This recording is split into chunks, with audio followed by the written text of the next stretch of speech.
Utterly delicious. Eating new foods is great, and the health benefits are even better, but constantly looking up recipes and trying to figure out what you can make with what you have on hand is a real pain. Luckily, there are things that can help make this whole process a lot easier to deal with. The Science Division, in consultation with the Department of Health and Grub, has kindly provided this chapter in the guide to show you how to more easily make the most of your ingredients. Cookbooks. That's an instruction, not a name. The first thing you're going to need is a basic cookbook. To get it, cook a book. Cooking for Blockheads 1 helps you identify foods you can make with ingredients currently in your inventory. You can convert your current cookbook into something even more useful by combining it with a couple of crafting tables and a pair of diamonds. Cooking for Blockheads 2 will not only tell you what you can make, but if you have all of the necessary equipment, will actually allow you to make it immediately too. The heart of the kitchen. The cooking table is the heart of the multi-block kitchen. It can access the inventories and capabilities of any other kitchen blocks it can see, and provides a single interface for creating your culinary masterpieces. You will be presented with a list of items that can be created with your current resources. Selecting an item will show its recipe, and selecting it again will actually make it automatically. Connecting it all together. The kitchen floor is extremely useful when you want more flexibility over the layout of your kitchen. Using a kitchen floor allows the cooking table to see blocks that are not connected horizontally, which means split kitchens are now possible so long as they are connected through the flooring.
Cooking food at scale. The oven can cook up to 9 items simultaneously. If your multi-block kitchen has an oven, and it has sufficient fuel, you will be able to make cooked foods directly from the cooking table. Electric oven. Adding a heating unit to your oven will allow you to power it using electricity instead of needing to supply it with coal. Chilled food, because what's a kitchen without a fridge? The fridge can store ingredients which can then be used in recipes. It can also be fitted with a preservation chamber or ice unit to extend its capabilities further. Slush puppy. When fitted to a fridge, an ice unit will provide snow and ice to recipes as needed without needing to store the snow or ice separately. Keeping things sorted. Having a preservation chamber in a fridge ensures that the last item in a slot is not consumed by recipes made through the cooking table. The whole kitchen sink.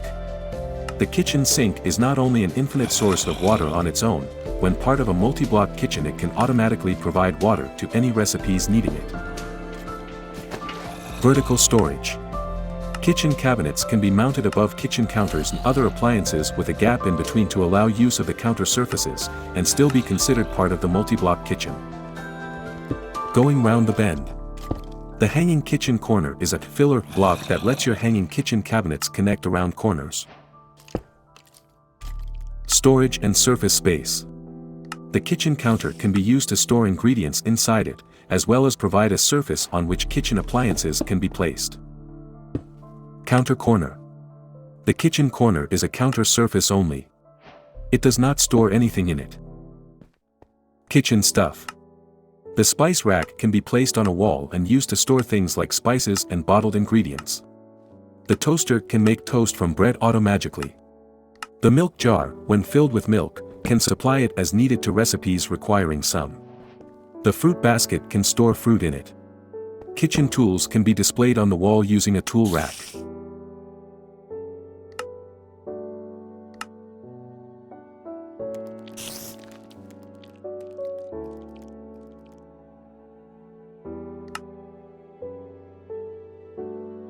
Dirtying the dishes.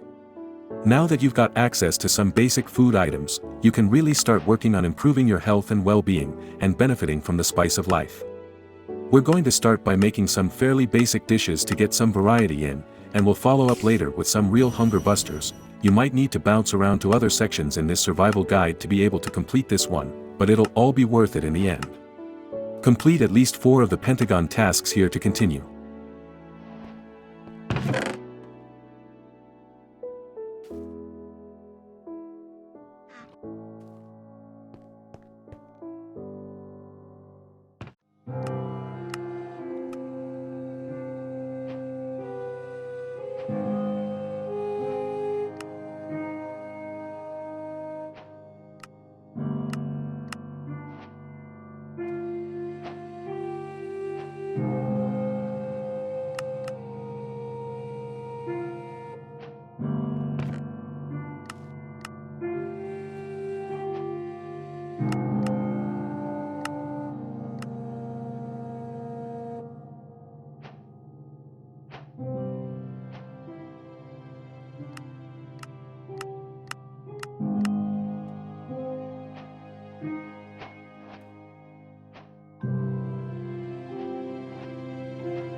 Dishing up the meat.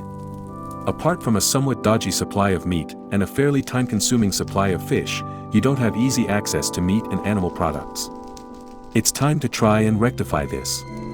You need to start working on recreating some familiar animal life now. Get to it. Raw materials. According to our science division, the primary ingredient we're going to need is rotten flesh. You'll need quite a bit of it by the time we're done, so stock up.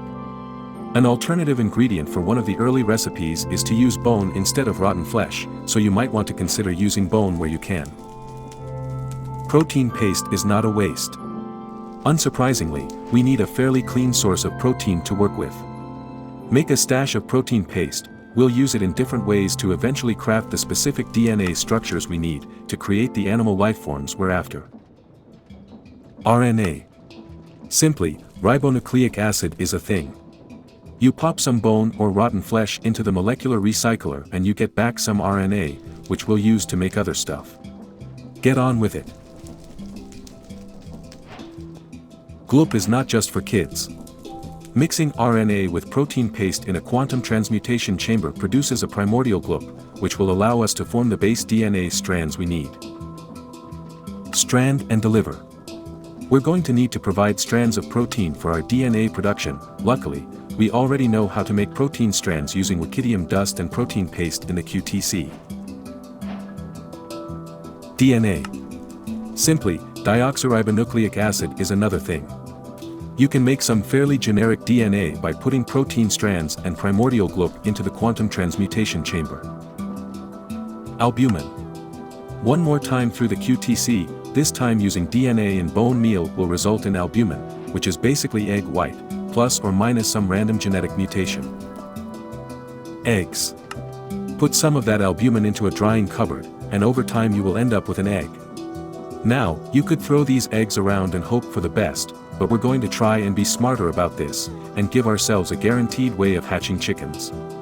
So keep a few eggs, and keep following the instructions to see how this can be done. A necessary seeding ingredient. The first animal we're going to aim for is a chicken. Chickens like wheat seeds. Nuff was a fairy. Fairy Nuff. The spawn of science and magic. You've heard it said that science, if sufficiently advanced, will be indistinguishable from magic. Well, this is one of those times, we think.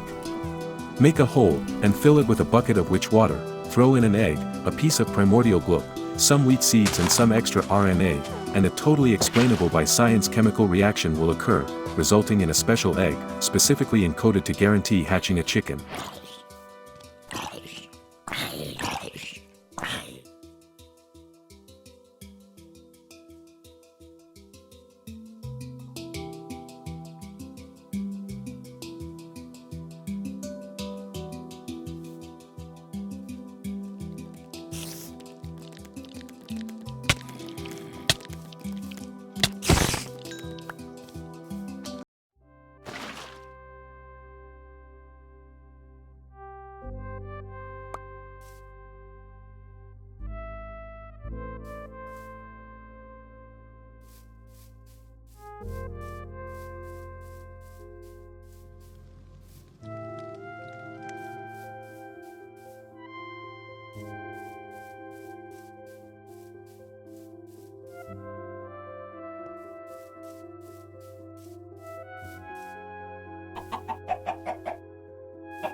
Not a dolly. Next up we're going to recreate sheep. To do this, gather up a piece of white wool, a block of sky stone, some primordial gloop and an egg, and toss them into a puddle of witch water.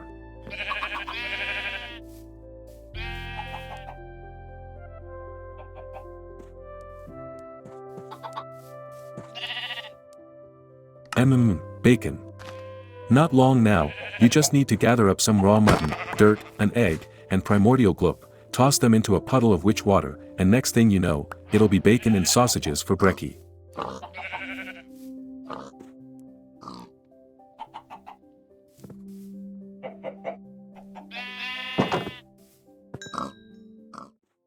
Neighbors, everybody needs good neighbors. It's time to start horsing around, that's right, horses. This time it's just a raw pork chop, raw mutton, an egg and some primordial gloop and voila, friendship is magic.